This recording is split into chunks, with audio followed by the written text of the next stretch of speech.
Alors, je voudrais déjà qu'on fasse un premier constat avec le livre de Luc. Luc 2, 52, s'il te plaît. Et Jésus croissait en sagesse, en stature et en grâce devant Dieu et devant les hommes. Amen. Tu as la Bible Strong? Oui. Ok. Est-ce que tu peux regarder le mot statue là-bas? Alors, stature, c'est Elikia. En définition, on a âge, temps de vie, durée, âge, terme ou longueur de vie, âge adulte, maturité, âge convenable pour chaque chose, métaphorique, l'état convenable atteint pour une chose.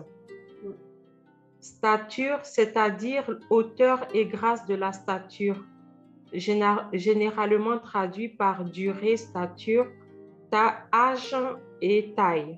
Super. Alors, on y va maintenant dans Luc 19, s'il te plaît.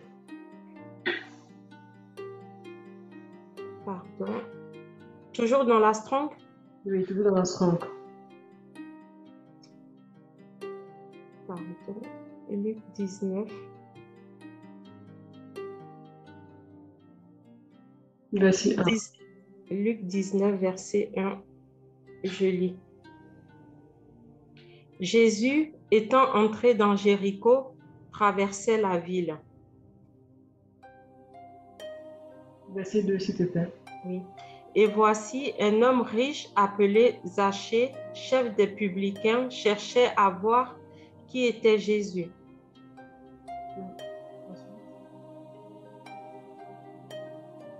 Verset 3. Mais il ne pouvait y parvenir à cause de la foule, car il était de petite taille. Très bien. Allons dans son. Regarde ce que me dit taille. S'il te plaît. Petite taille? La taille, oui. Taille, c'est toujours Elikia. C'est âge, temps de vie, durée, âge, terme ou longueur de vie, âge adulte, maturité, âge convenable pour chaque chose. Merci ma soeur. On va s'attendre. En fait, voici une chose assez étrange. La Bible nous dit que Zachée était petit de taille. En fait, le mot qui était traduit par taille, ça veut dire stature. Et c'est le même mot qui était utilisé pour parler de Jésus qui grandissait en stature. Elle s'en va un peu. Ça veut dire que parce que Zachée était petit en stature, il ne pouvait pas voir Jésus. Parce qu'il était petit en stature. Malgré le fait que la grâce était venue à Jéricho, mais parce que sa stature était petite, il ne pouvait pas voir Jésus. Malgré le fait que Jésus était dans Jéricho lui-même, Zachée était petit en stature, mes frères. C'est le même mot qui est utilisé pour dire Jésus grandissait en stature. C'est le même mot. Ma prière ce soir, que le Seigneur nous fasse grâce de comprendre l'importance, de comprendre l'urgence de grandir en stature. Très souvent, on est focalisé sur la grâce. La grâce, c'est la grâce. Le Seigneur nous donne la grâce quand il veut, il fait comme il veut. Mais nous, notre job, c'est de rechercher la sagesse, c'est de rechercher la croissance en stature. Amen. Sinon, on va écouter plein d'enseignements, on va écouter plein de choses, mais est-ce que ça va porter du fruit? Est-ce que la grâce qu'on veut voir là va s'activer? Est-ce que ça va s'activer? Et hier, j'étais par exemple très édifiée aux yeux du prophète David lorsqu'il parlait de l'eau qui arrive au genou, l'adoration. L'adoration. L'adoration. Et Apocalypse nous parle du trône de l'adoration. Et vous allez voir que pour que quelqu'un soit dans l'adoration, c'est-à-dire qu'il mène une vie d'adoration. Il veut que le Seigneur soit élevé, il veut reconnaître la grandeur de Dieu, il veut que Dieu lui-même voit que non, il le considère. Ça tue l'être humain. Ça nous tue nous-mêmes. Ça, c'est un job difficile à faire. L'adoration quand l'eau arrive au genou. Et on voit que, effectivement, l'eau ne peut pas, tu peux pas arriver, l'eau ne peut pas t'arriver au rang. C'est-à-dire qu'au niveau, au moment où le Seigneur va te dire, dis la vérité. Même si c'est à contre-courant, dis la vérité. Celui qui n'a pas été dans l'adoration ne peut pas avoir le caractère qu'il faut pour pouvoir dire la vérité, même s'il est tout seul. À un moment donné, il va toujours se compromettre. Voilà pourquoi Élie disait que moi qui me tiens devant le Seigneur, qui se tenait devant la face de Dieu, alors il était capable de pouvoir, le Saint-Seigneur, il était capable de pouvoir dire la vérité, de pouvoir proclamer la parole de Dieu. La croissance en statut, c'est lorsque le Seigneur change nos habitudes, lorsque le Seigneur change nos manières, lorsque le Seigneur nous impose un rythme de vie qui va contre nos propres habitudes, nos propres standards. La croissance en statut. La croissance en statut. Je voudrais que ça se pose dans le cœur de quelqu'un ce soir. La croissance en statut. Quel qu'en soit l'enseignement qu'on écoute, n'oublions pas pour que la grâce s'active. Sagesse, statut. Amen. Et donc, aujourd'hui, le partage d'aujourd'hui vient être un ingrédient en plus. Donc, ma soeur, allons dans Luc 10. Allons-y. Allons dans Luc 10, à partir du verset 30. Luc 10, verset 30, je lis. Jésus reprit la parole et dit, un homme descendait de Jérusalem à Jéricho. Il tomba au milieu des brigands qui le dépouillèrent, le chargèrent de coups et s'en allèrent, le laissant à demi mort. Tu peux continuer, lis toute l'histoire. Oui. Un sacrificateur qui, par hasard, descendait par le même chemin, ayant vu cet homme, passa outre. Un lévite qui arriva aussi dans ce lieu, l'ayant vu, passa outre. Mais un samaritain qui voyageait, étant venu là, fut ému de compassion lorsqu'il le vit. Il s'approcha et banda ses plaies en y versant de l'huile et du vin. Puis il le mit sur sa propre monture, le conduisit à une hôtellerie et prit soin de lui. Le lendemain, il tira 2 deniers, les donna à l'hôte et dit, « Aie soin de lui, et ce que tu dépenseras de plus, je te le rendrai à mon retour. » Lequel de ces 3 te semble avoir été le prochain de celui qui était tombé au milieu des brigands? C'est celui qui a exercé la miséricorde envers lui, répondit le docteur de la loi. Et Jésus lui dit, « Va, et toi, fais de même. » Amen. Amen. Dans ce passage, le Seigneur va aussi nous enseigner, une fois de plus, la croissance en statut, en sagesse en statut. Et donc, la parole nous dit qu'un homme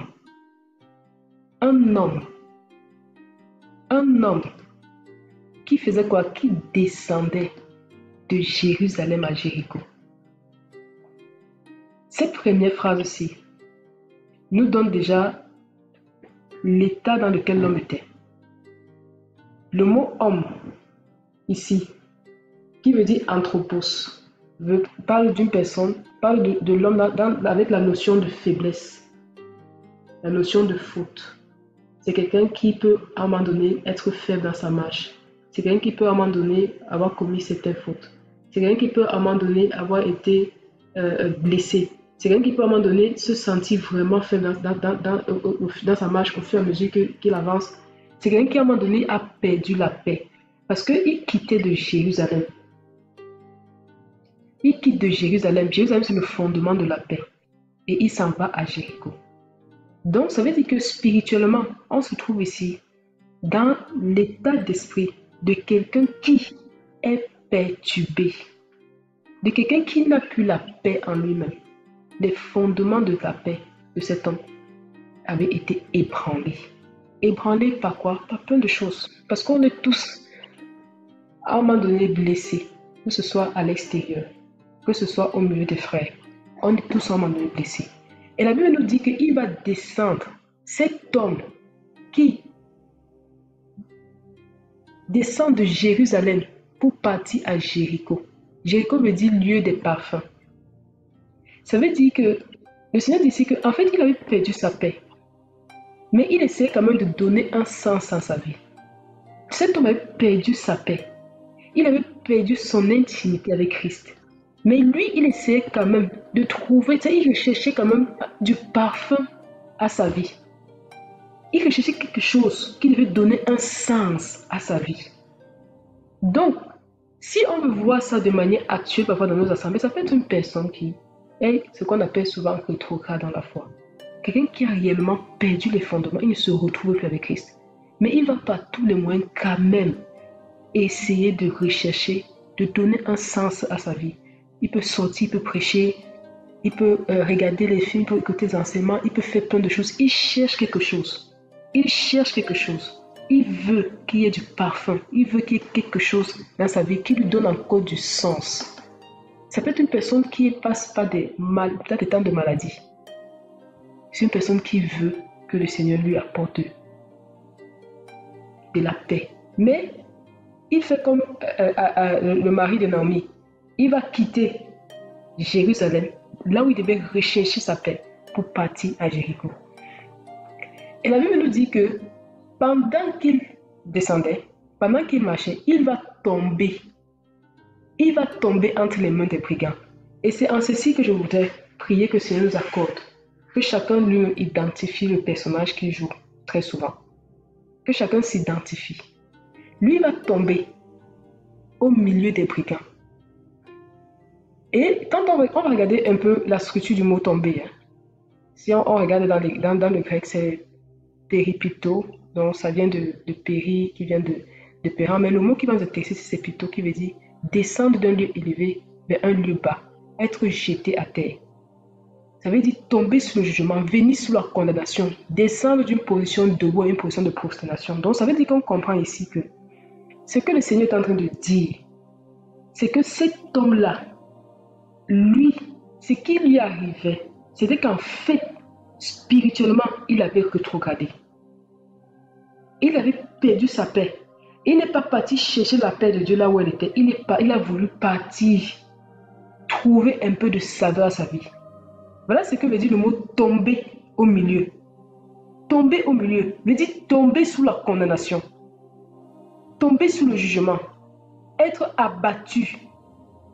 De ceux qui sont vaincus par la terreur, le chagrin et sous l'attaque d'un mauvais esprit, tombant subitement mort. Voilà ce qui est arrivé. C'est quelqu'un qui était certainement opprimé. On a vu dans les églises des personnes qui sont opprimées, des personnes qui luttent avec le péché. Parfois, ils n'arrivent même pas à dire aux gens. Ils ont perdu la paix. Mais ils essaient quand même de retrouver quelque chose, une saveur à leur vie. Et donc, qu'est-ce qui est arrivé à ce personnage-là? Donc ça, c'est un type de chrétien. C'est un type de chrétien. Un chrétien qui est bien à l'apparence. Apparemment, il est bien. On le voit en apparence, il est bien. Mais lui-même, au fond de lui, qu'il est tombé. Il y a quelque chose de qui ne va pas avec lui. Et la parole nous dit maintenant que cet homme-là, il va tomber au milieu des brigands. Les brigands ici, c'est un autre type de chrétien. Et comme je dis, le but de cet enseignement, c'est que chacun puisse grandir en statut. Donc, on s'examine d'abord nous-mêmes. Et quand on va nous examiner et qu'on va voir un peu là où nous sommes, maintenant, on pourra essayer de dire, Seigneur, ok, il m'avait été dit ceci, mais maintenant, toi, tu me dis cela, je prends ce que tu me dis. Il tombe maintenant au milieu des brigands. Le mot brigand ici, ça veut dire, ça nous fait penser à Jean 10, 10.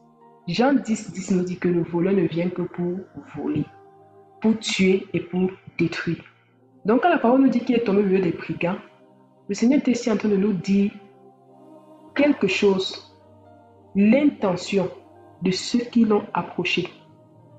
L'intention de ceux qui l'ont approché, c'était de faire quoi? C'était de voler, c'était de tuer et de détruire.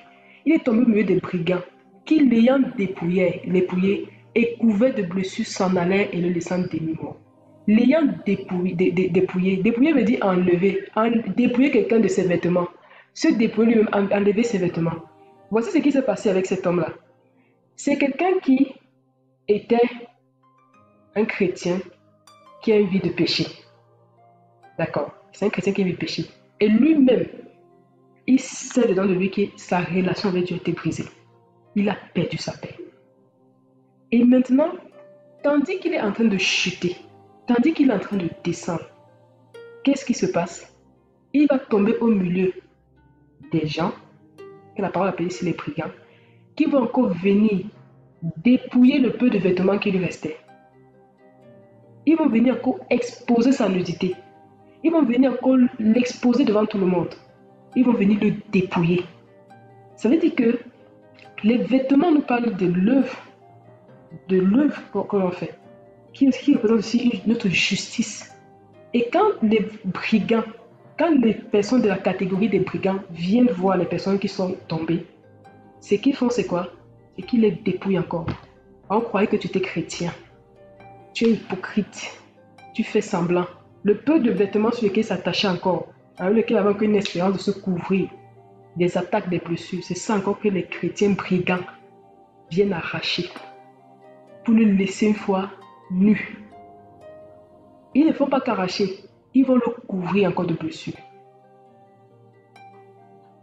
Ça nous fait penser à quelque chose, non? Ça nous fait penser à l'époque, aux époques où on apprend quelqu'un à pécher et sans compassion, on se comporte avec des brigands, on vient le voler, on vient détruire, on vient l'anéantir, on vient tellement l'assommer. Ça, c'est un type de chrétien. Ils s'appellent des chrétiens brigands. C'est un type de chrétien. Leur rôle, c'est ça. C'est que quand ils voient que quelqu'un descend de Jéricho, de Jérusalem pour aller à Jéricho, ils ne ratent pas la personne. Ils vont attraper la personne et on va le dépouiller. On va retirer tout sur lui, toute son espérance. Si le gars se disait encore que peut-être je vais marcher et que peut-être quelqu'un va me reconnaître en tant que chrétien pourra me dire non, on vient, on enlève, on dit à tout le monde, c'est décrété. Lui là, ce n'est pas un frère. Lui là, ce n'est pas un chrétien. Ils sont venus, ils ont dépouillé.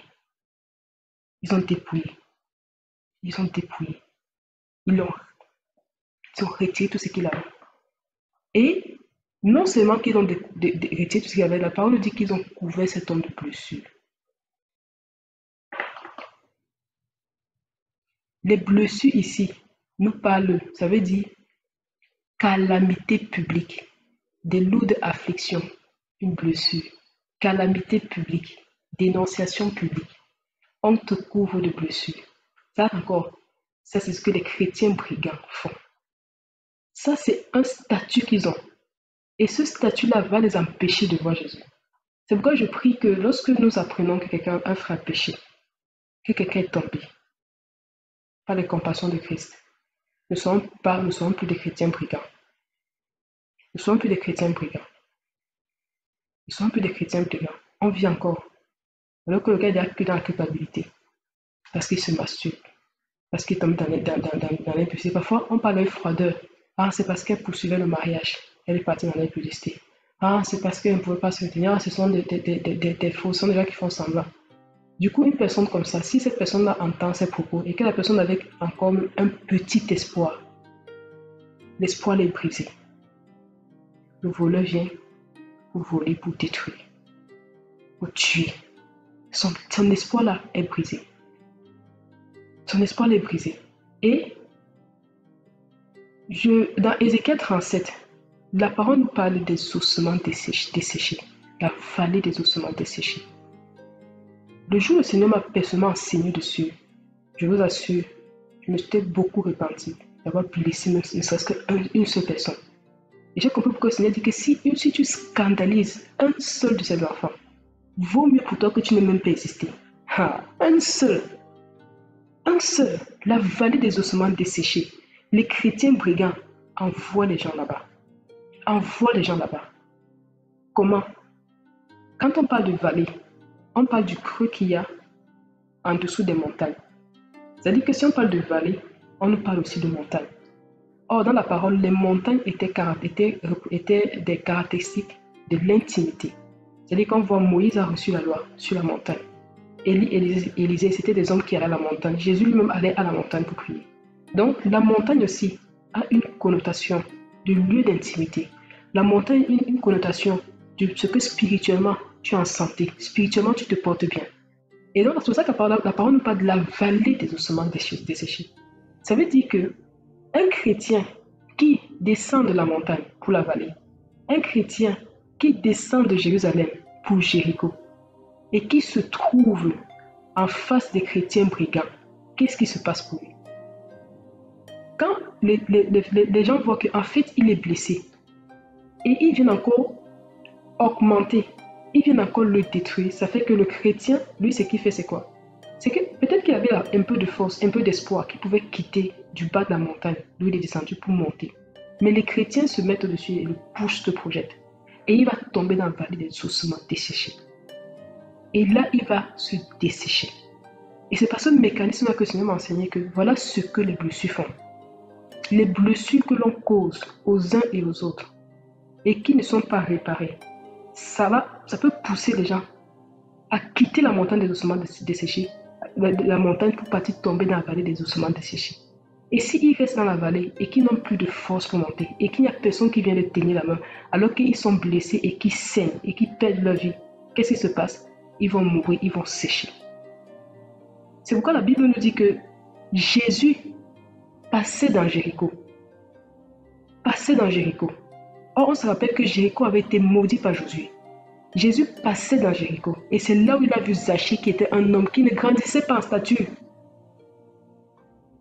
Il a vu un homme qui ne croissait pas en stature, qui était petit de stature, alors que Jésus lui-même avait pris 30 années de sa vie à grandir en stature.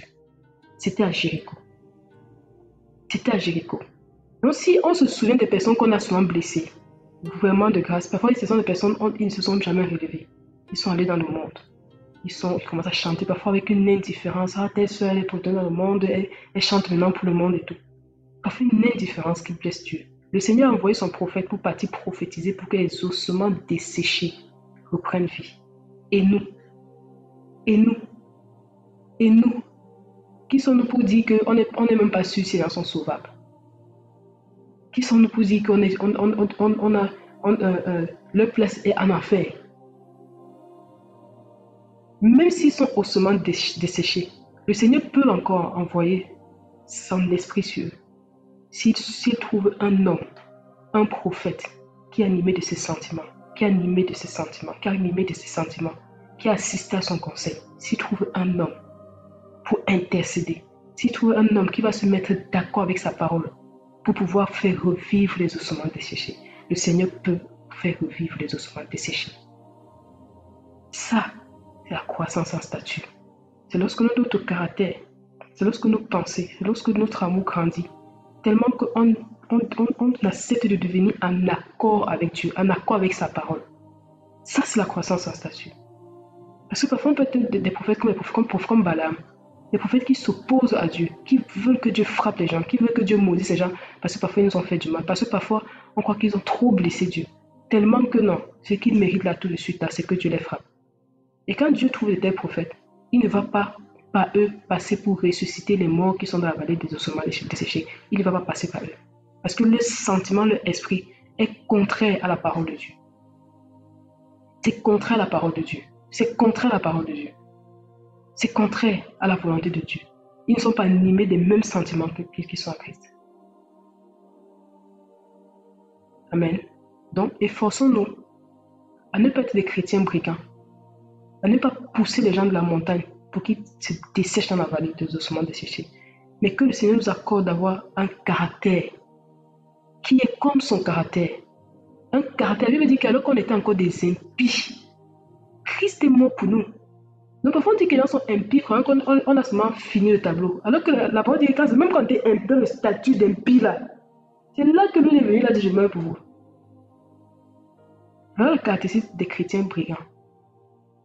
Ils couvrent les autres de blessures. Ils les dépouillent. Ils les insultent. Ils les exposent publiquement. Ce sont des chrétiens brigands. Or, la parole nous dit que il tomba au milieu des brigands et qu'il ayant dépouillé et couvert de blessures s'en allait le laissant à demi-mort. Voilà. Ils ne vont pas te tuer totalement. Ils ne peuvent pas te tuer totalement. Mais ils vont se rassurer que dans l'état où tu es là, tu ne peux même plus vivre. Et c'est ça maintenant qu'ils vont passer au temps des autres. Ça, c'est caractéristique des chrétiens brigands. On va marteler. Et je voudrais dire ici que c'est vrai que très souvent, on a regardé, on a dit qu'ok, Paul a dit, il faut dénoncer les œuvres des ténèbres, il ne faut pas se mêler à ça. on a dénoncé certaines personnes dans la parole. Jésus lui-même a dénoncé les pharisiens. Je veux dire que quand on regarde ça de plus près, cette compréhension n'est pas totalement vraie. Parce que quand on lit Matthieu, il n'y a que dans Matthieu 23 que le Seigneur a dénoncé les pharisiens. Et quand on va parler de dénoncer les pharisiens, lorsque tu fais une dénonciation avec un esprit de douceur, cette dénonciation est édifiante. Voilà pourquoi quand on lit Matthieu 23 et que le Seigneur dit allez à vos pharisiens parce que vous nettoyez la coupe de l'extérieur mais vous refusez de nettoyer l'intérieur. Quand on lit ça, pour nous c'est édifiant. Pourquoi? Parce que le Seigneur ne l'a pas dit dans un esprit de colère, mais il a dit dans un esprit d'exhorter. De telle sorte que le pharisien qui était à côté et qui était encore qui avait un esprit disposé pouvait se rendre compte qu'en fait, il est en train d'être hypocrite. Il est en train de paraître et non pas d'être. Et quand on regarde encore de plus près, on voit que il n'y a pas, en dehors de ce chapitre-là, il n'y a pas d'autres chapitres qui sont consacrés comme ça à la dénonciation des pharisiens. Et quand on regarde même encore les écrits de Paul, et que Paul dénonçait certaines personnes, il le disait à Timothée. C'était un intime. C'était un intime. Et même quand dans Corinthiens, il va parler du monsieur qui a pris la femme, il va parler de ça qu'une seule fois, et c'est tout. Il ne va même pas donner son nom. Et ceci nous enseigne quoi? Ceci nous enseigne que pourquoi le Seigneur a voulu que ce soit comme ça? Le Seigneur a voulu que ce soit comme ça parce que si tu commences à te dire, je prends un exemple ici, je ne sais pas trop, je vais peut-être prendre le cas de ma soeur peut-être Mélanie, que j'aime bien.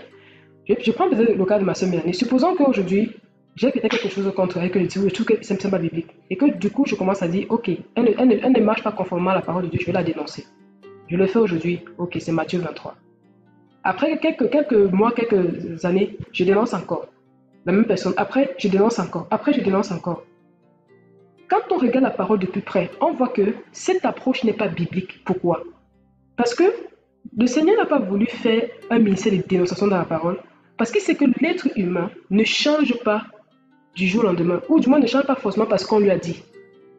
Maintenant, si tu te dis qu'à chaque fois que tu vois quelqu'un faire quelque chose qui est mauvais, tu vas forcément parler, tu vas finir par avoir un ministère de dénonciation parce que cette personne ne va pas changer parce que tu as parlé. Et ça me semble un peu. Parce que si Jésus devait passer son temps à dénoncer les pharisiens, c'est qu'on ne parle que de ça dans la parole. C'est qu'on ne parle que de ça. Mais il a juste montré que je parle de ça une fois et après je ne parle plus de ça. Pourquoi? Parce que c'est pas force de parler qu'ils vont comprendre. Donc ils ne sont pas le centre de l'évangile. Ce n'est pas force de parler que la personne va comprendre. Mais si tu ne comprends pas ça, tu vas te dire toujours que tu vas parler toujours de dénoncer. Il y va même pour nos familles. Il y va même parfois pour nos familles, parfois pour nos cousins, parfois pour nos frères et sœurs. Parfois, ce n'est pas force de parler mal de qui va résoudre le problème. On a déjà parlé une fois, on leur a interpellé, c'est bon. Si tu continues, tu vas finir par être un dénonciateur parce que la personne ne va pas changer et tu vas toujours continuer à le dénoncer. Oh, tu as déjà parlé, il faut continuer le chemin. C'est pourquoi quand c'est mal interprété, on prend et puis on fait n'importe quoi avec. On dit non, Christ dénonçait, il dénonçait. Non. Matthieu 23. Et après, tu vas connaître un chapitre consacré à ça. Pourtant, nous, aujourd'hui, on a des Matthieu 23, on a des Matthieu 50, on a des Matthieu 100, on a des Matthieu 1000 consacrés à la dénonciation et ça ne finit jamais. Donc, c'est pourquoi est-ce que le Seigneur, lui, il n'a pas voulu baser son ministère sur la dénonciation parce que, imaginons qu'il voulait changer le monde par la dénonciation. Je vous assure, on n'aurait que ça dans la Bible.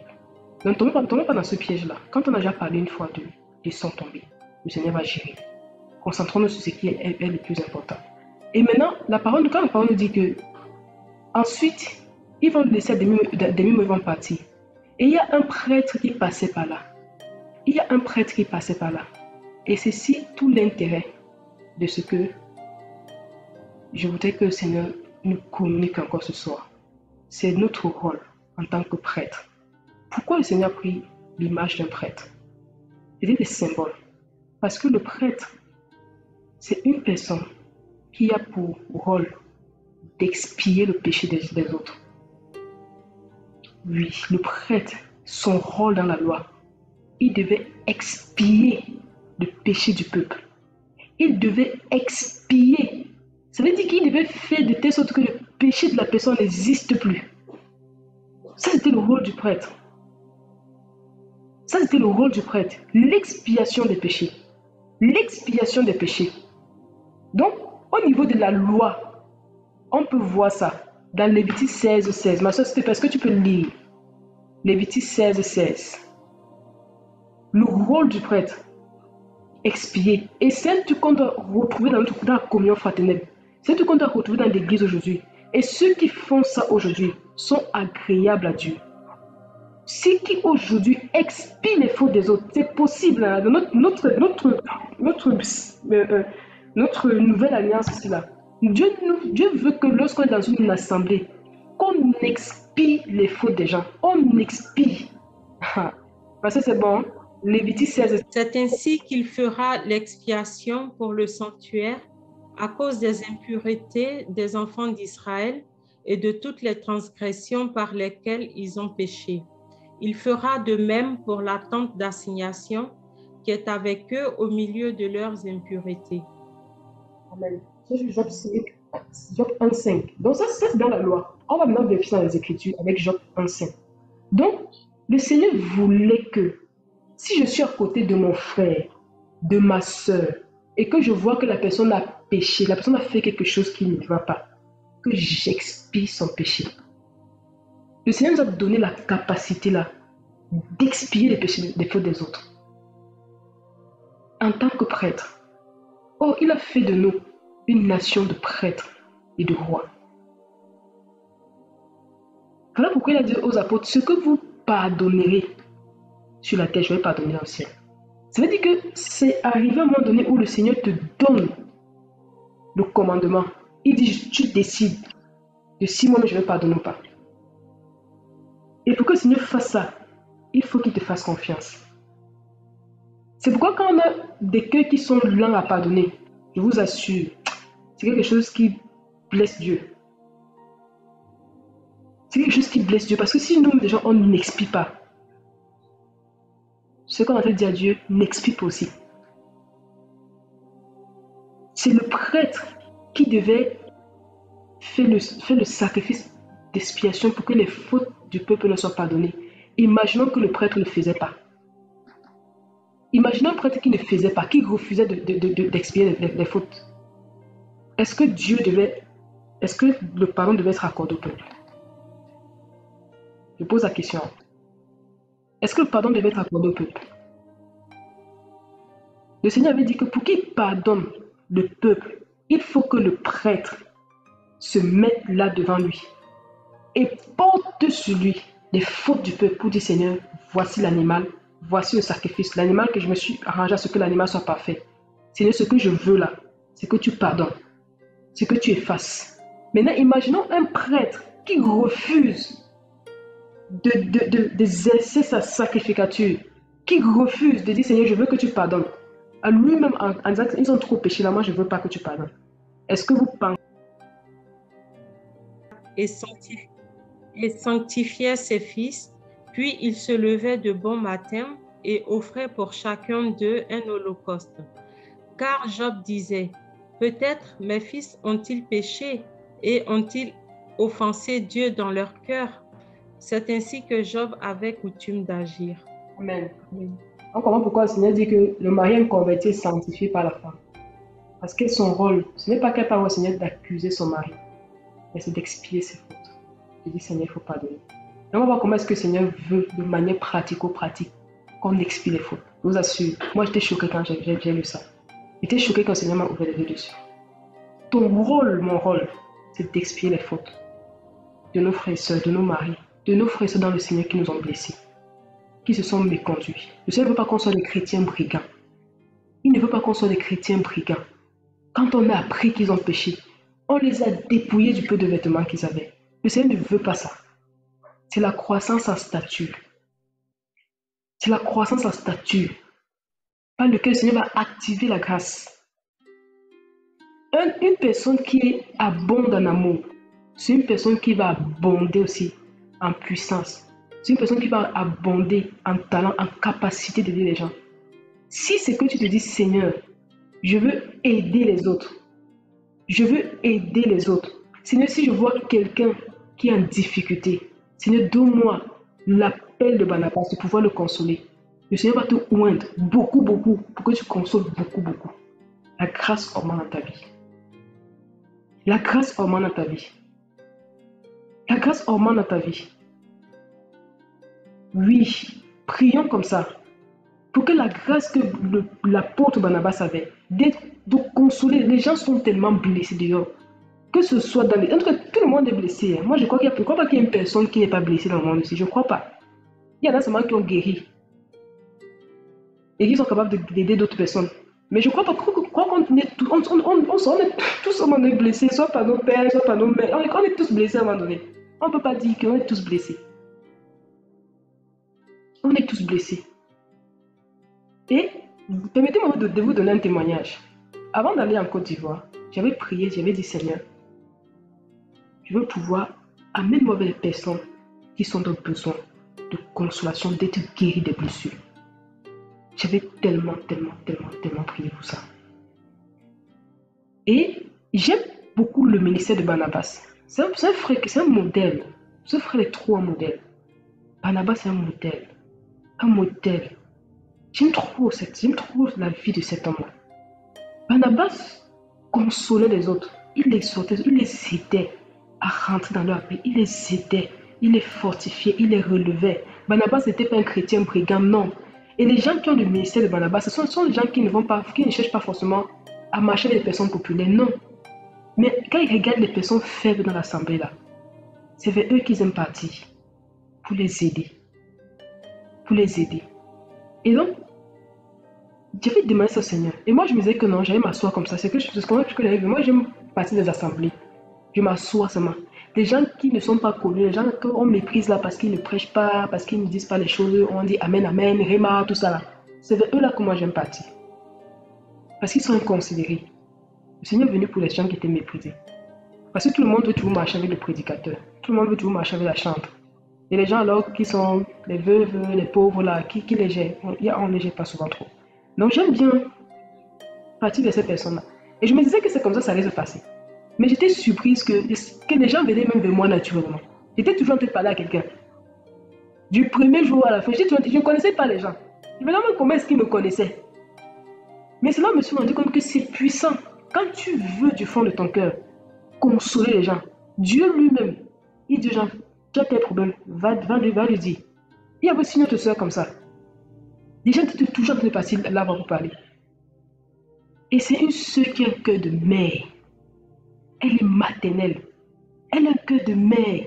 On peut lui reprocher plein de choses, mais elle est maternelle. Et parce qu'elle était maternelle, et parce qu'elle a un cœur maternel, Dieu pouvait envoyer les gens pour dire, allez la voir, elle va vous consoler. Et c'est cela, un jour qu'elle prêche, elle dit, vous pouvez voir une soeur avec qui tout le monde vient toujours. Vous allez dire, mais pourquoi elle? Mais vous ne savez pas que parfois cette soeur va pleurer dans l'intimité pour que Dieu fasse du bien aux gens. C'est pour dire que lorsqu'on n'est pas un chrétien brigand, qu'on ne veut pas être un chrétien brigand, lorsqu'on veut que le statut grandisse en nous, Dieu augmente la grâce. La grâce qu'on cherche là, en assistant à tous les zooms, en côtoyant les autres, la grâce qu'on cherche là, le Seigneur cachait ça dans la croissance en statut. Nous ne sommes pas des chrétiens brigands. Nous ne sommes plus des chrétiens brigands. Si on apprend quelqu'un à fauter, cherchons la compassion. Cherchons la compassion, on va réjouir le cœur de Dieu comme ça. On va réjouir le cœur de Dieu. On va réjouir le cœur de Dieu. Donc, la parole nous dit que Job aussi exerçait ça pour ses enfants. Job n'était pas un accusateur de ses enfants, mais il disait que peut-être qu'ils ont péché. Et s'ils ont péché, vaut mieux que j'expie leurs fautes. Parfois, on a les enfants même dans la foi. Mais s'ils font quelque chose qui ne va pas, on a encore les premiers nous-mêmes à les accuser, à des accusateurs. Peut-être qu'ils ont péché. Mais s'ils ont péché, je viens offrir le sacrifice. Je viens dire, Seigneur, rappelle-toi de l'œuvre à la croix. Tu as dit dans Somme 103 que tu pardonnes tous nos péchés. Pardonne ces péchés. Est-ce qu'on peut prier comme ça? Est-ce qu'on peut prier comme ça? Est-ce qu'on peut croire au Dieu qui pardonne des fautes? Est-ce qu'on peut dire comme Moïse, rappelle-toi que tu es le Dieu de l'Alliance. Le Seigneur voulait frapper le peuple. Moïse a dit là-dessus, je ne peux rien faire. Mais si je touche à la fidélité de Dieu, il dit, rappelle-toi de ce que tu as dit à Abraham, à Isaac, à Jacob. Rappelle-toi, si tu le frappes le peuple maintenant, on va dire que tu es un Dieu incapable. Rappelle-toi ton alliance. Parce qu'il croyait en le Dieu qui pardonne, qui expie les fautes. Moïse a expié les fautes du peuple. Moïse l'a fait. Il n'était pas un chrétien brigand. Chrétien brigand pour nos familles. On t'appelle, on parle mal de quelqu'un, tu es là, tu parles mal, tu ajoutes. On ajoute, tu ajoutes, on ajoute, tu ajoutes, on ajoute, tu ajoutes. Non, le Seigneur nous aider par rapport à ça. Comment nous aider par rapport à ça? La parole nous dit que Job, pour ses fils, même dans la foi, expier leur faute. Peut-être anti-péché.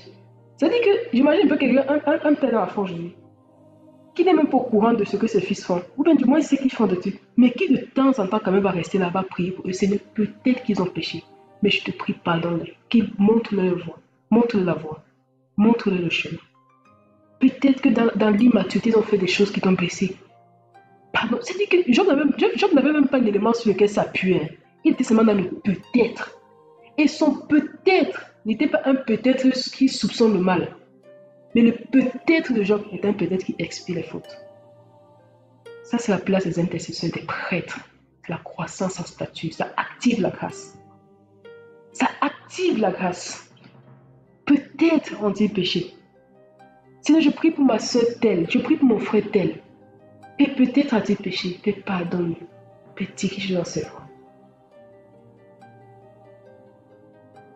Allons-y dans 1 Samuel 7.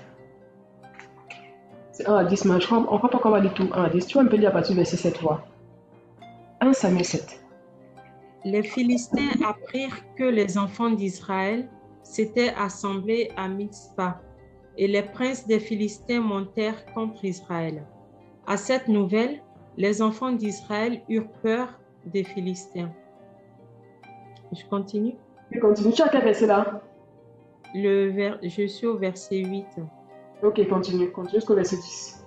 Et ils dirent à Samuel, ne cesse point de crier pour nous à l'Éternel, notre Dieu, afin qu'il nous sauve de la main des Philistins. Samuel prit un agneau de lait et l'offrit tout entier en holocauste à l'Éternel. Il cria à l'Éternel pour Israël et l'Éternel l'exauça. Pendant que Samuel offrait l'holocauste, les Philistins s'approchèrent pour attaquer Israël.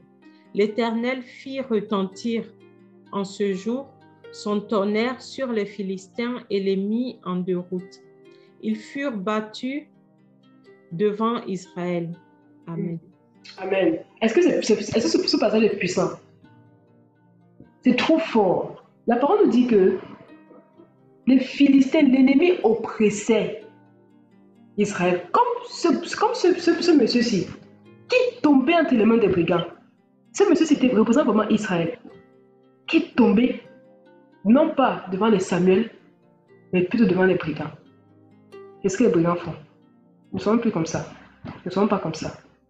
Mais Samuel ici, parce qu'il a intercédé pour le peuple, parce qu'il a pris un sacrifice, un animal à sacrifier, à expier les fautes du peuple, le Seigneur pouvait maintenant venir agir dans la vie de la personne.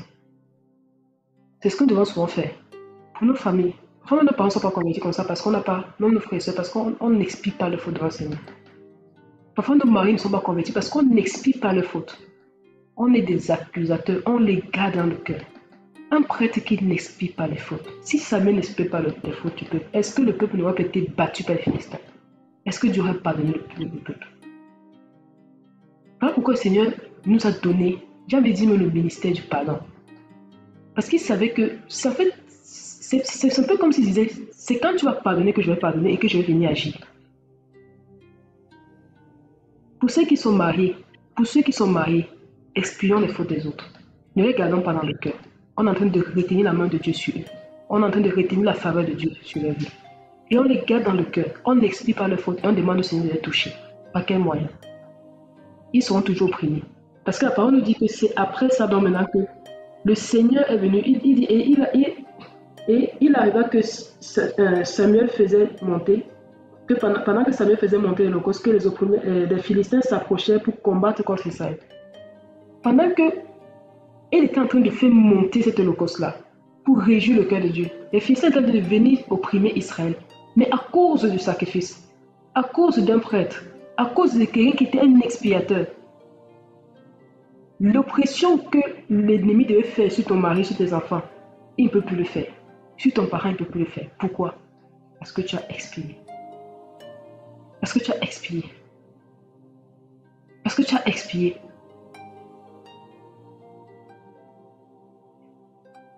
Ma soeur, prenons Jacques 5, verset 13 à 16. Donc, on a vérifié ça dans la loi, dans les écrits, dans les prophètes. Allons-y maintenant dans la Nouvelle Alliance. Jacques 5, 13 à 16. Je lis. Quelqu'un parmi vous est-il dans la souffrance? Qu'il prie. Quelqu'un est-il dans la joie? Qu'il chante des cantiques. Quelqu'un parmi vous est-il malade? Qu'il appelle les anciens de l'Église et que les anciens prient pour lui en loignant d'huile au nom du Seigneur. La prière de la foi sauvera le malade et le Seigneur le relèvera. Et s'il a commis des péchés, il lui sera pardonné. Oh. Attends, pardon. Lis encore le verset là. Lis ça bien encore. Je recommence? Non, juste ce verset là, verset 15. La prière de la foi. Je lis. La prière de la foi sauvera le malade et le Seigneur le relèvera. Et s'il a commis des péchés, il lui sera pardonné. Confessez donc vos péchés les uns aux autres et priez les uns pour les autres afin que vous soyez guéris. La prière fervente du juste a une grande efficacité. Amen. Amen. Puissant, hein? Le Seigneur dit que la prière de la foi va sauver le malade. Et s'il a commis quelques péchés, ils lui seront pardonnés. Et ces péchés seront pardonnés par quoi?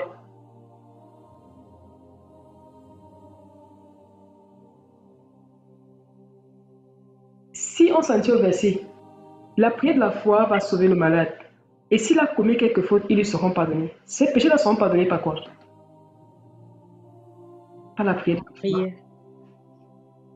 Par la prière de la foi. Qu'un amour nouveau pour la prière nous soit donné encore, pour l'intercession. Aimons ça.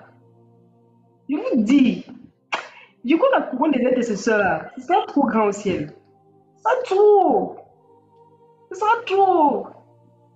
Ce sera trop, mais ce sera trop. Trop, on va dire, Seigneur, c'est trop. Quand tu pries pour une nation, tu expires les fautes de cette nation-là. Imaginons le nombre d'âmes qui seront sauvées là. Par la prière de la foi. Il dit confessez vos péchés les uns aux autres. Pourquoi? Parce que l'autre là, et on va dire le mécanisme. J'espère que ces gens seront choqués comme moi j'étais choqué.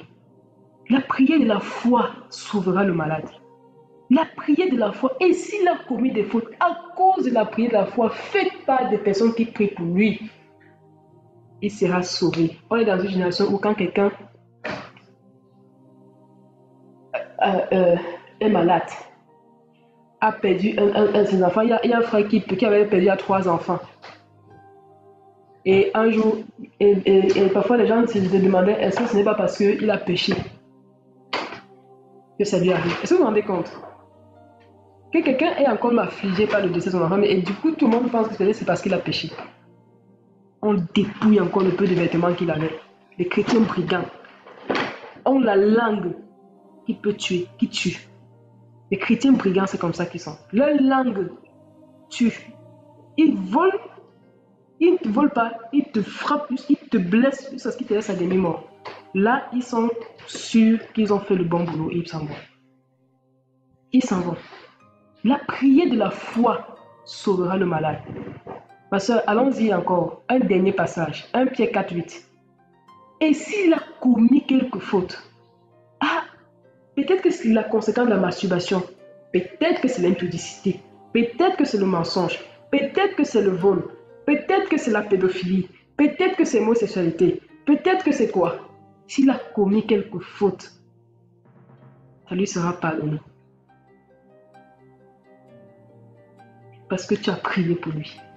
Parce que tu n'es pas un chrétien brigand.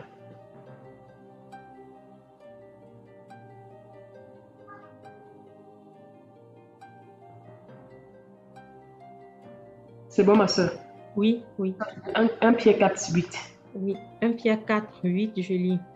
Avant tout, ayez les uns pour les autres une ardente charité, car la charité couvre une multitude de péchés. Amen. Merci, s'il te plaît. Exercez l'hospitalité les uns envers les autres. Je continue. Et sans murmure. Il n'y a pas sans murmure. Il y a, n'est-ce pas?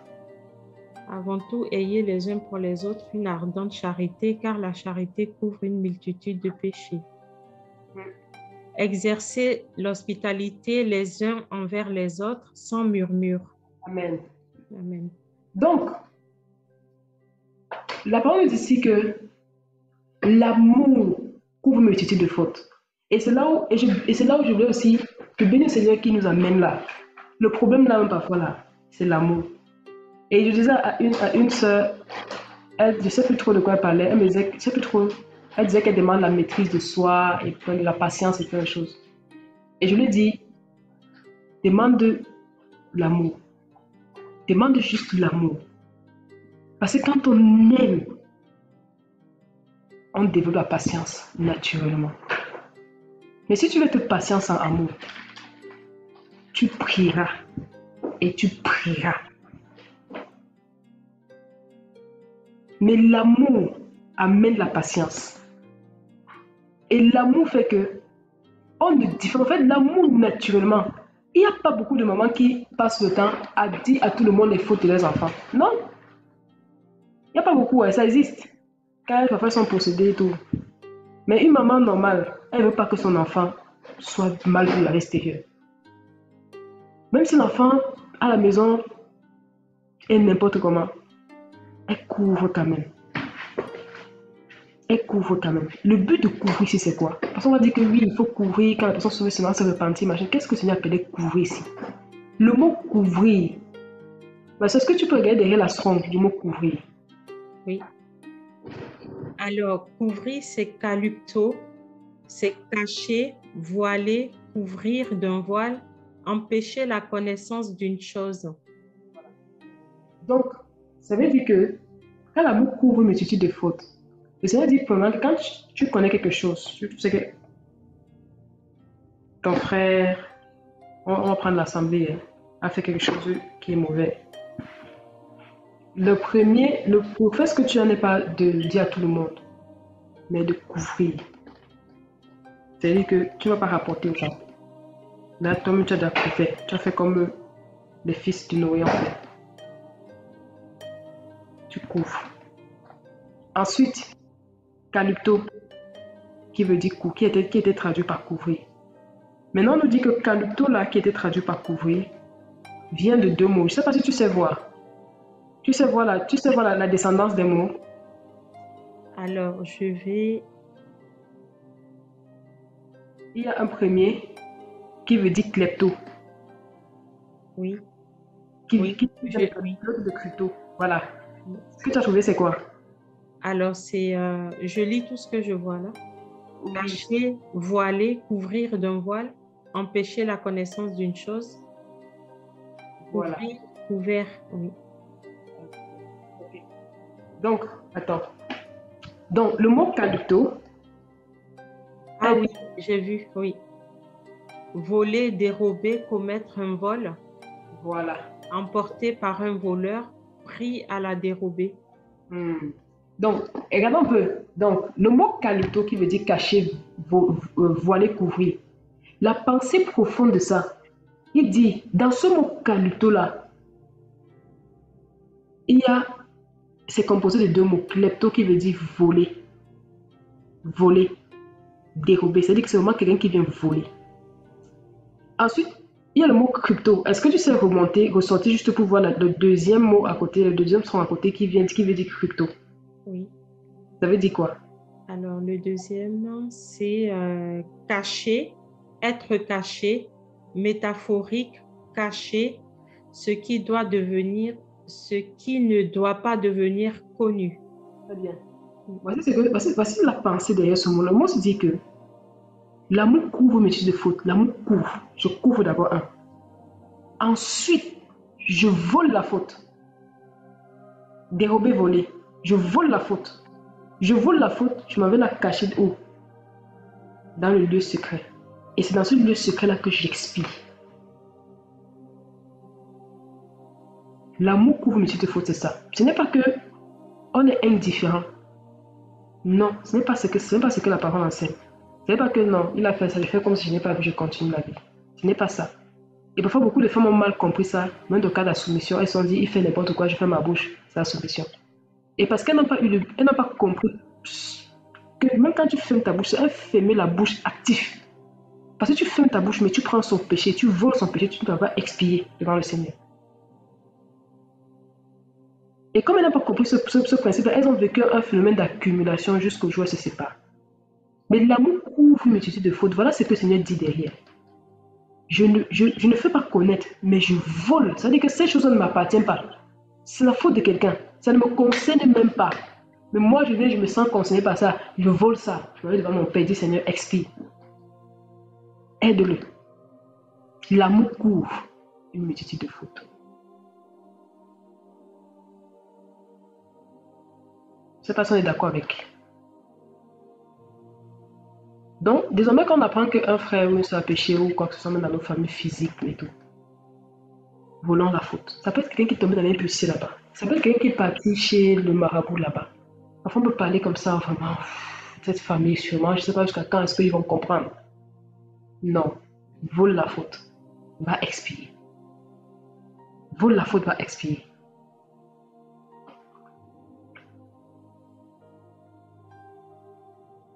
Donc, ensuite, la parole nous dit que, si on revient dans Luc 10, à partir du verset 30.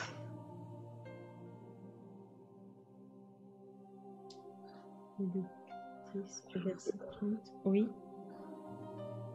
Tu peux lire à partir du verset 31. Je lis. Un sacrificateur qui, par hasard, descendait par le même chemin, ayant vu cet homme passa outre.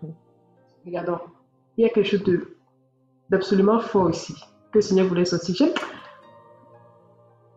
La parole, tout dans la parole n'est que code, je vous assure. Tout n'est que code. Même si là, ça m'a dit, respiration, c'est un code, ça veut dire quelque chose. Si on le prend littéralement, on va passer à côté de plein de choses. Il dit, un prêtre, c'est-à-dire qu'on a vu, c'est quelqu'un qui était supposé expier. Il est passé par là. Un dit par hasard, descendait. Le mot descendait, c'est le même mot qui est utilisé pour dire que le monsieur descendait de Jérusalem à Jéricho. C'est pas une coïncidence. Ensuite, la parole nous dit pas le même chemin. Ma soeur, oui. Pique ce chemin. Alors, chemin, c'est odos. Qui veut dire On m'entend? Vas-y, dans les signes. Au sens propre, hein, une voie, une route, un chemin, un sentier, un voyage, une manière de se conduire, de penser, de décider, une doctrine.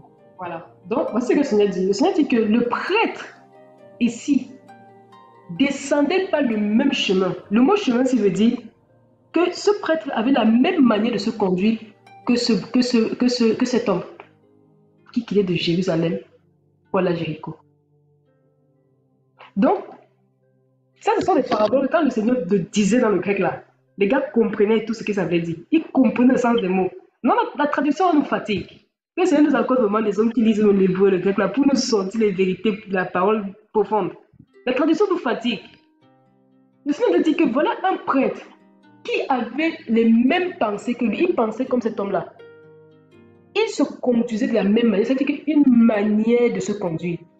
C'est-à-dire qu'il se conduisait de la même manière. C'est-à-dire que comme le monsieur vivait dans le péché, lui aussi, le prêtre, aussi, c'était aussi quelqu'un qui vivait dans le péché. Ça, c'est notre type de personne. Donc, il y a un type de personnes, des personnes qui sont comme le monsieur qui quittait de Jérusalem à Jéricho. qui ont perdu leur paix, mais qui n'essaient pas de retrouver leur paix avec le Seigneur, mais qui préfèrent quand même chercher des artifices qui vont quand même donner une certaine saveur à leur vie. Il y a des types de chrétiens qui sont des brigands. Eux là, ils attendent seulement, ils guettent la route. Ils voient quelqu'un qui est faible passer, on l'attaque, on le dépouille, on le blesse. Il y a d'autres types de chrétiens qui sont des prêtres, qui n'exercent pas la sacrificature, mais qui se conduisent de la même manière que ceux qui sont dans le péché. Et c'est d'eux-ci que quand le Seigneur parlait comme ça, la Bible dit qu'ils ont compris que c'est pour eux, à cause d'eux qu'il avait donné la parabole. Il y a des gens qui sont comme ça, ils se conduisent de la même manière. Il dit ne vole pas, mais lui-même il vole. Quand il entend qu'on condamne ceux qui sont le péché, lui aussi il condamne que lui-même est le péché. Lui, il suit les dents. Il trouve que le mensonge des gens est grand, lui aussi vit dans le mensonge. Et ils se conduisaient de la même manière. La Bible dit qu'ils passaient par le même chemin. C'est-à-dire qu'ils pensaient comme cet homme-là. Ils étaient influencés par les mêmes démons. Ils avaient la même doctrine dans la tête. Donc, parfois, on peut te prendre toi-même à condamner les gens, à critiquer les gens. Est-ce qu'on est différent d'eux? Parfois, on peut voir des gens qui cassent les autres personnes et tout. Est-ce que nous, on relève les gens? Est-ce qu'on relève les gens? Parce que un peu, c'est ça. Mouiller, c'est mouiller. Tu as mouillé un peu, tu as mouillé beaucoup, c'est mouiller. Le résultat est mouillé. Que chacun se situe. C'est le but du partage ce soir. Chacun se situe. Tu entends que telle personne a dénoncé. Toi-même, est-ce qu'à ton petit niveau, tu ne dénonces pas? Est-ce qu'à ton petit niveau, tu ne dénonces pas? Il avait la même pensée que cet homme-là. Mais lui, sa grâce, c'est que les brigands ne sont pas tombés sur lui. C'est pour ça que Paul dit qu'il y a des péchés qui sont à l'évidence. D'autres, là, ça prend du temps. Le monsieur, sur qui les brigands sont tombés, son péché est à l'évidence. Du coup, tout le monde est tombé sur lui. Mais le prêtre qui était sur le même chemin, son péché devait être manifesté plus tard. Mais pendant ce temps, Dieu nous observe. Il a vu cet homme. Et la parole nous dit qu'il est passé quoi? Il est passé où? C'est-à-dire qu'il est passé à l'opposé. Donc, le gars lui fait comme si... Non, il est trop différent du monsieur là-même. Alors qu'il était sur le même chemin que lui.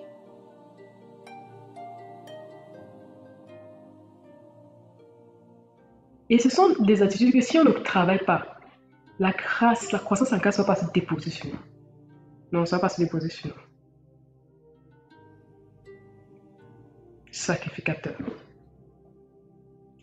Et je ne vais pas vous mentir que lorsque un prêtre exerce sa fonction, même par rapport à sa propre vie, Dieu l'aide.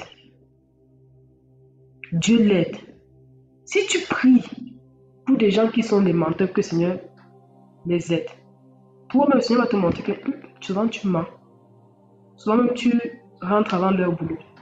Souvent tu jongles quelque part. Dieu va te montrer ça. Pourquoi? Parce que le Seigneur demande au prêtre de faire quoi? D'expier les péchés pour le peuple et pour lui. Ça veut dire qu'en cherchant à expier le péché du peuple, lui-même aussi devait se rendre compte que lui aussi il a des péchés.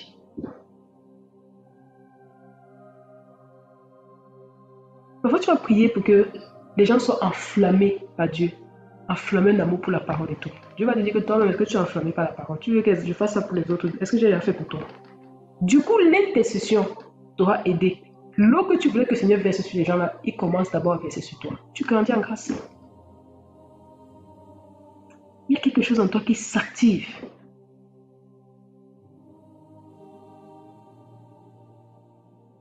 C'est pourquoi quand elle a dit de prier les uns pour les autres, c'était aussi d'abord pour notre bien nous-mêmes. C'est aussi pour notre bien nous-mêmes. Lorsqu'on ne prie pas en tant que des accusateurs. Et voilà un autre qui passe, un lévite. Le lévite arrive aussi dans le même lieu. Les lévites, c'était des personnes qui étaient chargées d'aider les prêtres dans leur fonction. Ils étaient attribués de Lévi, mais n'étaient pas de la race d'Aaron. Et donc, eux, ils avaient aussi à charge certaines choses du temple, comme des ustensiles, porter les poteaux, porter le tabernacle. Donc, ce sont des gens qui avaient aussi, eux aussi, accès aux choses sacrées. Mais quand il a vu, qu'est-ce qu'il a fait? De même, il s'est tenu à l'opposé. Ça ne nous concerne pas. Satan nous concernait lorsque l'oppression s'abat sur le peuple de Dieu. Satan nous concernait. Ça aussi pour notre propre délivrance. Satan nous concernait lorsque dans certains pays il y a la guerre, il y a des enfants de Dieu là-bas. Et dans les moments de guerre, Satan cible les enfants de Dieu pour les détruire. Parce qu'il sait que leur prière dérange. Donc du coup, il va envoyer les rebelles, on va venir les tuer. Mais si nous ne prions pas, comme Mardochée a demandé à Esther d'intercéder, de faire quelque chose pour le peuple, en lui disant que si tu restes là-bas et que tu crois que il ne t'arrivera rien, dis-toi qu'on finira par connaître que tu es juif, toi-même tu passeras. Mais Esther, en se sentant impliquée, bien qu'elle avait quand même une certaine sécurité, ça aussi pour sa propre délivrance. Et le Seigneur maintenant va parler d'un autre type de personnes, qui sont les Samaritains. Vous connaissez un peu l'histoire des Samaritains, c'est vrai qu'ils ne connaissent pas. La Samarie a été bâtie par le père du roi Akab, qui s'appelait Omri. Donc, il y a eu un coup d'état de Zimri, et puis lui s'attendait à prendre le pouvoir parce qu'il avait tué le roi.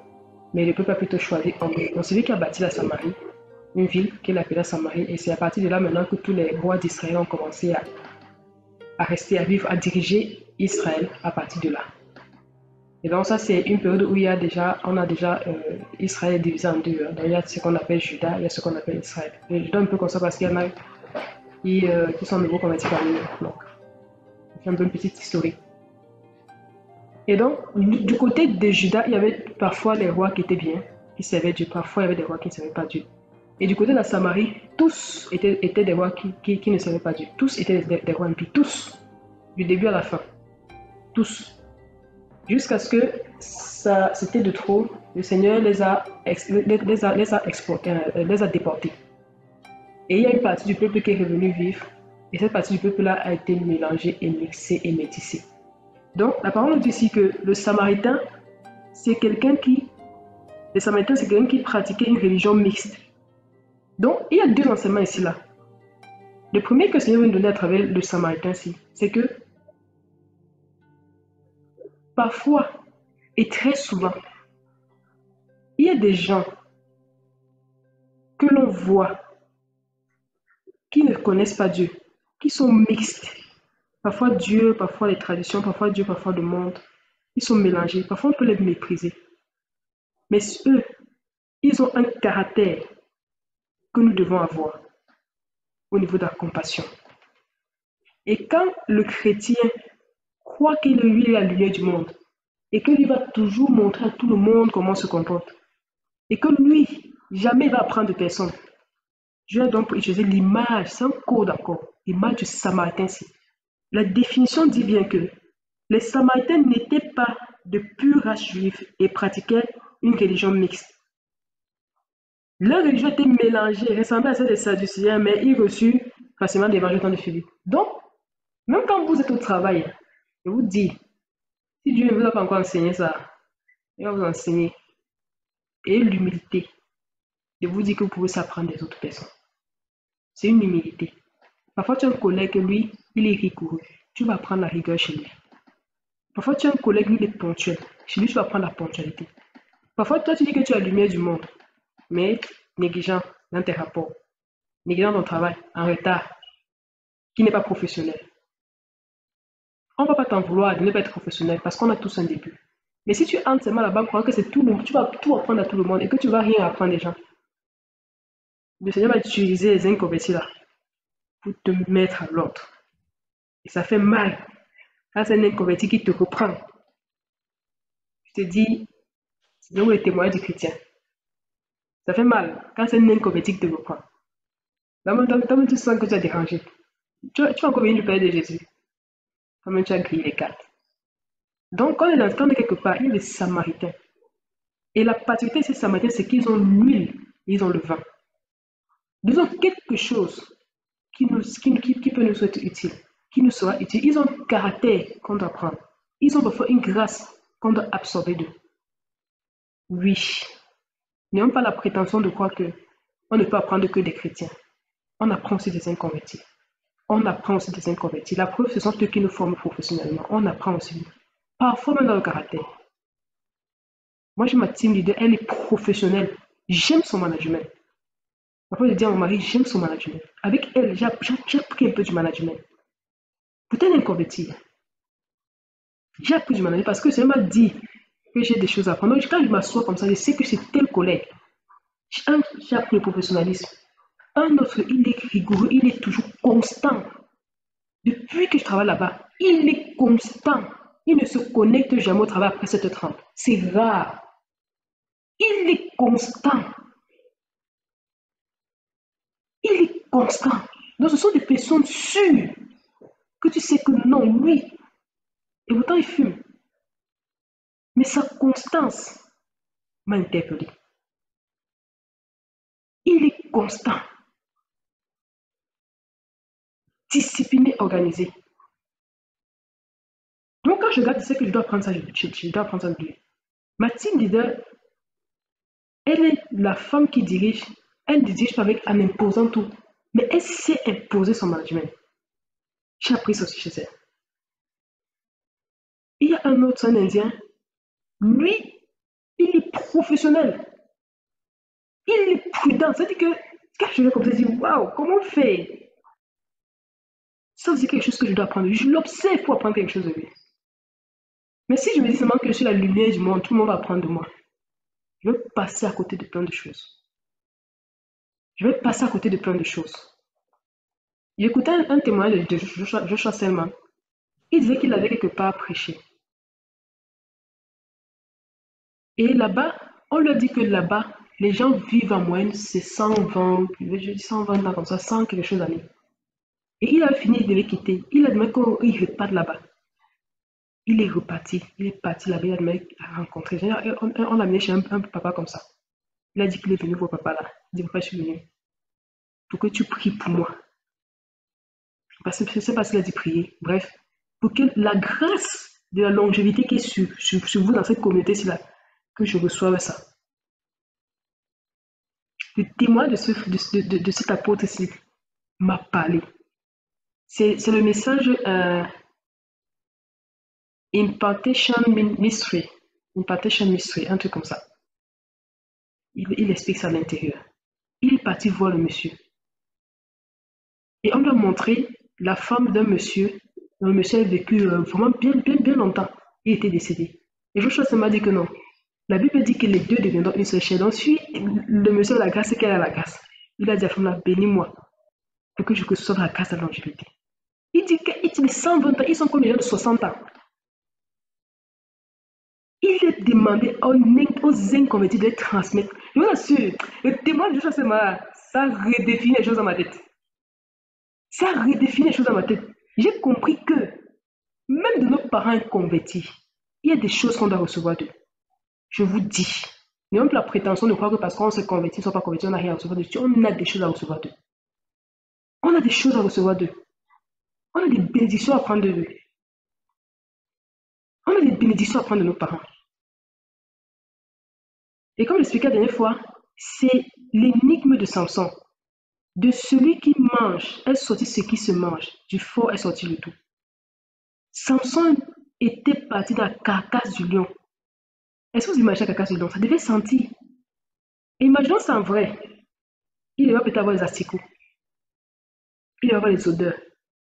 Mais il est parti à l'intérieur, il a pris le miel.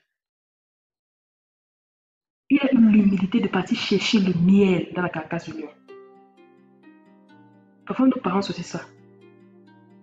C'est aussi ça. Regardons nos parents, ils ont quelque chose qu'on peut prendre d'eux. Je dis, même s'ils sont convertis, ils ont quelque chose. Il y a un miel en eux qu'on doit aller chercher. Il y a un miel en eux qu'on doit aller chercher. C'est la loi de l'honneur. Efforçons-nous à ça. Même entre frères, efforçons-nous à beaucoup nous honorer. Même avec les aînés dans la foi, efforçons-nous à les honorer. Efforçons-nous. Cette croissance en stature va activer la grâce. Ça va activer la grâce.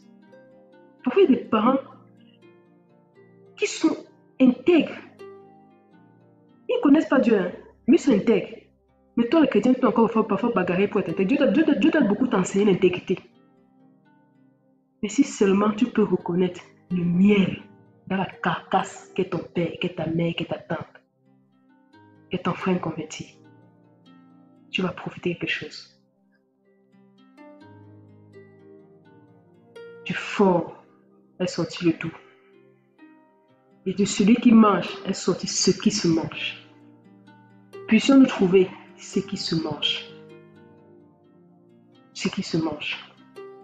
Efforçons-nous. Amen. Donc, on continue. C'était une parenthèse. Le Samaritain, le Seigneur a pris ici un code. Le Seigneur a encore pris encore ça, code, pour dire que, quand il appelle le Samaritain, c'est le deuxième code, une deuxième interprétation de code que je peux voir derrière. C'est que celui que l'on voyait comme étant un Samaritain, maintenant ici là, on ne va pas parler forcément de Samaritain comme étant son identité, mais comme étant la manière dont il était perçu. Qui voyageait par là, il a été ému de compassion. Et qu'est-ce qu'il a fait? Il s'est approché. Il a maintenant la parole, et j'aime ça, les verbes d'action que la parole a utilisé. J'aime les verbes d'action. 1. Il s'approcha. 2. Il banda les plaies. 3. Descend de lui. 4. Il a mis sa propre monture. 5. Le conduisait à l'hôtel. 6. Il prit soin de lui. Verbes d'action. Les verbes d'action pour secourir les gens. Les verbes d'action pour aider les gens. Les verbes d'action. Les verbes d'action, mes frères, les verbes d'action. Parfois on dit, ah, Seigneur a fait. Vraiment, que le Seigneur pourvoie. Mais quand on voit quelqu'un qui a des besoins, est-ce qu'on a des verbes d'action? D'action. Il s'approche de lui. Il bande les plaies. Les verbes d'action. Que le Seigneur nous remplisse des verbes d'action pour aider les autres. Qu'on soit rempli de verbes d'action pour secourir les autres. Des verbes d'action. La croissance en statut. On est focus ce soir dessus. On va parler de l'hébreu. Croissance en statut.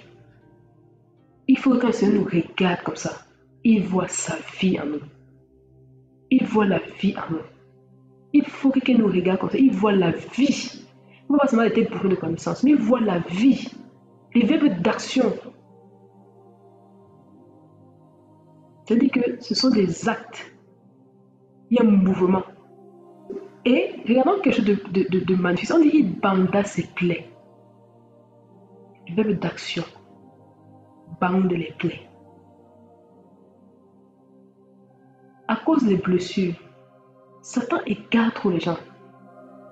Je vous assure, les enfants sont dans les rues, les blessures. D'autres se prostituent, les blessures. Il y a des femmes qui souffrent, mais elles pouvaient partir travailler. D'autres vont partir seulement se prostituer. Pour rentrer sur elles, on peut trouver des motifs de condamnation. Mais si on s'intéresse à la source, qu'est-ce qui s'est passé? Les blessures. Et parfois, pour que les gens te montrent leurs blessures, ils ne vont pas venir te dire qu'ils ont des blessures de colère. Ils ne vont pas te dire ça. Pour que le Seigneur te montre ça, ils vont te gronder. Ils vont crier sur toi. C'est une manière de te dire que, en fait, ils ont une plaie de bleu, ils ont une plaie de colère. Mais ils ne vont pas dire ça comme ça. Ils vont crier sur toi. Oh, si tu n'as pas compris ça, qu'est-ce que tu vas faire? Tu vas dire, ah, tu vois ton enfant, le chrétien parle pas comme ça, machin truc. Alors que Dieu est en train de te dire, il a un problème. Je me rappelle une soeur que j'avais côtoyée comme ça. Elle m'a demandé souvent de venir tôt pour qu'on passe la journée ensemble. Alors à l'époque, je me lève le matin, je vais prendre soin des enfants et tout. Donc à 11h, je n'étais pas venue comme ça. Je m'appelle. Je me gronde bien comme il faut. Oui. Elle se fâche. Elle se fâche. Elle commence à trouver que je lui ai perdu du temps. Pourtant, elle laisse pas que je vienne tout pour qu'on passe du temps ensemble. Il dit, ok, je vais voir avec les enfants, là, quelqu'un va se réveiller et tout ça. Et comment je vais nourrir et tout. Elle se fâche. Et un jour comme ça, elle a fait, c'est plus on avait chez elle qu'on priait. J'ai dit, Seigneur, délivre ma soeur de la colère. Et ce jour après qu'on a échangé, elle m'a donc raconté comment est-ce que son père, quand son père était violent tellement qu'elle elle avait été abandonnée quand elle avait 3 mois. Sa mère a l'a abandonnée à fuir. Parce que son père, quand sa mère cuisait, son père prenait la nourriture, versait sur sa mère. Et quand sa mère fut comme ça, quand son père voulait les frapper, il les mettait au soleil. Il écrasait au piment, il mettait sur. C'est comme le film, hein, mais ça existe. Il me donnait les pieds comme ça sur le soleil. Donc, tu te mets à genoux, tu tends les deux bras, et puis tu tiens les pieds de chaque côté. Et il y a pas un qui punit son enfant comme ça. Et son père les fouettait le piment sur. Donc, ça fait que l'esprit de colère s'était attaché à la sœur. Et comme on ne donne que ce que l'on a, c'est comme ça que c'est ce qu'elle pouvait me donner. Donc, quand elle était fâchée, c'est comme ça qu'elle exprimait. En fait, ça ne pouvait pas sortir autrement. Ça ne pouvait pas sortir autrement. La sœur a fait beaucoup de parcours, mais il y avait encore ça qui restait en elle. Et moi, j'avais compris, quand j'ai écouté son histoire, moi j'ai compris. Je savais que quand la sœur sera fâchée, elle va me dire, ma sœur, est-ce que ça va? Boum! Quand elle a fini, parfois elle peut s'excuser. Mais entre-temps, elle t'a déjà envoyé plein de fèches. Donc, ça, c'est une blessure. Et quand parfois les telles personnes sont au milieu de nous, c'est pas pour qu'on soit dur avec eux, mais c'est pour qu'on les aide. Que ça nous donne de voir, au-delà du caractère des gens, leur souffrance, pour les aider. Et parce que le Samaritain, lui, c'est quelqu'un qui se disait que, ah, moi j'aime bien aider les gens, j'aime bien guérir les cœurs blessés. Le Seigneur a tout permis qu'il ait toujours quoi? De l'huile et du vin. De l'huile et du vin. Pour que lorsqu'il va voir celui qui est affaibli, l'huile, l'onction, la force, il lui communique ça. Et quand il va voir quelqu'un qui est triste, il va lui communiquer le vin, la joie. C'est quelque chose que chacun peut décider. Et Dieu ne va pas refuser ça.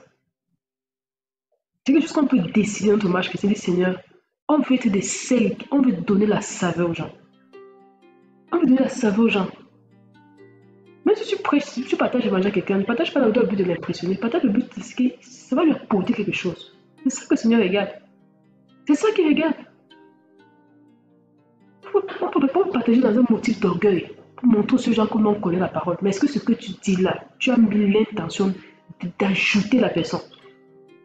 Est-ce que tu as mis l'intention de lui donner du vin et de l'huile?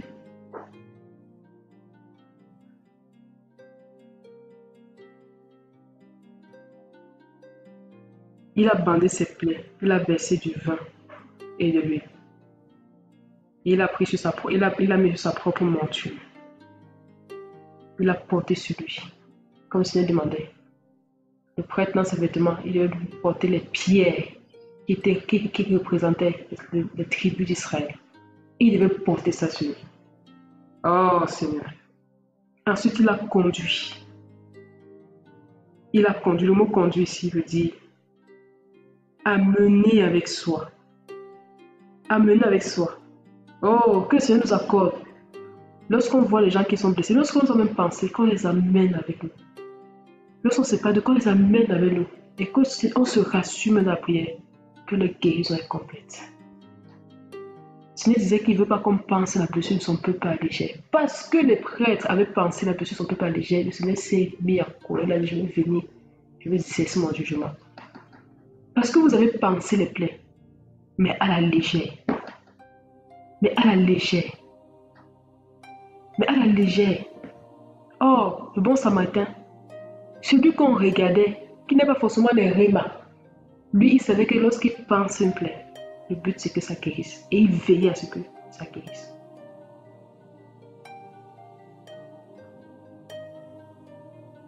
Et chacun de nous, à son niveau, peut faire ça. Commençons par nos enfants à la maison. Commençons avec nos maris. Parfois, nos maris ont des réactions. Ce n'est pas qu'ils sont mauvais. C'est qu'ils ont des plaies. Oh, pour que le Seigneur te dise qu'il a des plaies, le gars ne va pas te dire que j'ai des plaies. Il va te blesser. Mais c'est pour que tu comprennes derrière ça qu'il faut poser des verbes d'action pour pouvoir l'aider. Amener vers quelque chose de mouvant, pousser force et influence sur l'esprit. force et influence sur l'esprit. Voilà ce qu'il voulait. Il voulait communiquer quelque chose à l'esprit de la personne. C'est ce à quoi servait son huile et son vin. Pas à se glorifier d'avoir, mais à aider les gens, à mettre au service. Pour dire que je sais plus trop, je ne sais pas si c'est que nous rendons service selon la grâce que nous avons reçue, selon le don que nous avons reçu. Est-ce que quelqu'un connaît un peu le passage là?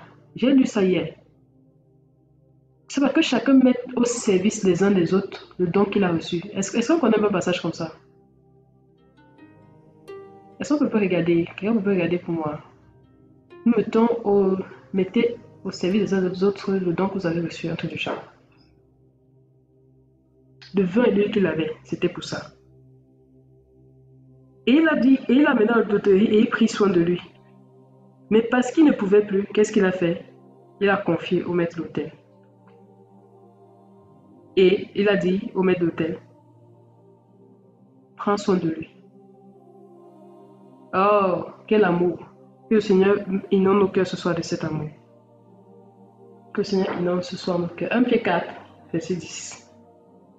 Ma soeur, tu peux lire 1 Pierre 4, verset 10. Oui. Comme de bons dispensateurs des diverses grâces de Dieu, que chacun de vous mette au service des autres le don qu'il a reçu. On va mettre au service des autres le don qu'on a reçu. On demande aussi une croissance en statut. Ça veut dire que pour le moment, on réalise même qu'on a quelque chose.